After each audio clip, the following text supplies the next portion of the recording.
Welcome back to Unknown Crimes, where we dive into heinous crimes that have shocked and unsettled the world. I'm your host, Layla Johnson, and today we're exploring a chilling case that remains sad and tragic. On June 16, 2024, Jocelyn Nungaray, a 12-year-old girl, was killed in North Houston, Texas.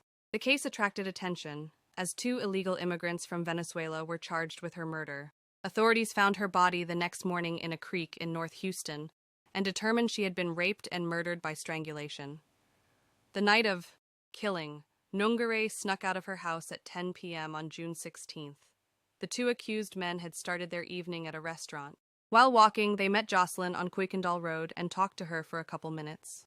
According to court documents, they were asking her for directions. The three of them then walked to a convenience store. After a few minutes, the three of them walked to a bridge where Jocelyn was strangled. Court documents allege that the three of them were under the bridge for over 2 hours, during which Jocelyn was tied up and had her pants taken off. Results from the Houston Forensic Science Center showed that the victim was sexually assaulted before her death. Early in the morning on June 17th, police received a call about the discovery of Nungaray's body lying in a ditch near her home.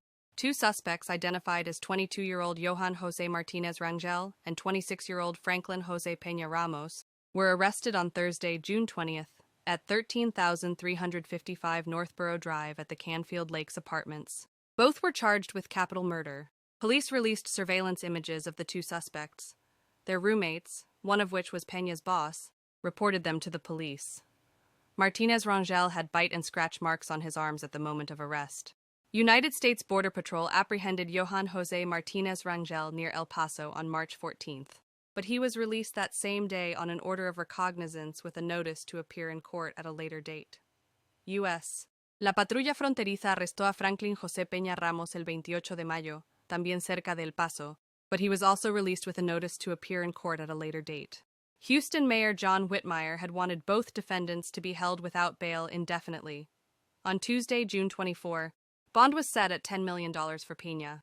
In the bail hearing on June 23, the Harris County Assistant District Attorney stated that Peña had told police that he had kissed the victim, but that Martinez Rangel was responsible for the murder and assault. Martinez Rangel appeared in court the next day and admitted to tying the victim's legs together and ordering Peña to throw her into a nearby creek. Both men are not set to return to court until September 2024. OGG stated that the two suspects were not eligible for the death sentence under Texas law due to the victim's age. However, if it was found that Nungaray was kidnapped or raped, both would be eligible for the death sentence. Her funeral was held on the same day. Houston businessman Jim McIngvale paid for Jocelyn's funeral. Lieutenant Governor of Texas Dan Patrick announced that he would introduce a law to block bail for capital murder suspects, named Jocelyn's Law.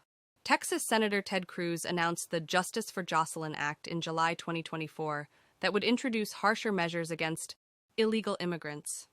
Thank you for watching and diving into this tragic story with us. Evil people lurk in the shadows, but we will bring them to justice. If this episode resonated with you, don't forget to subscribe. We'll be back next week with another case that demands our attention. Until then, stay safe and continue to seek out the truth.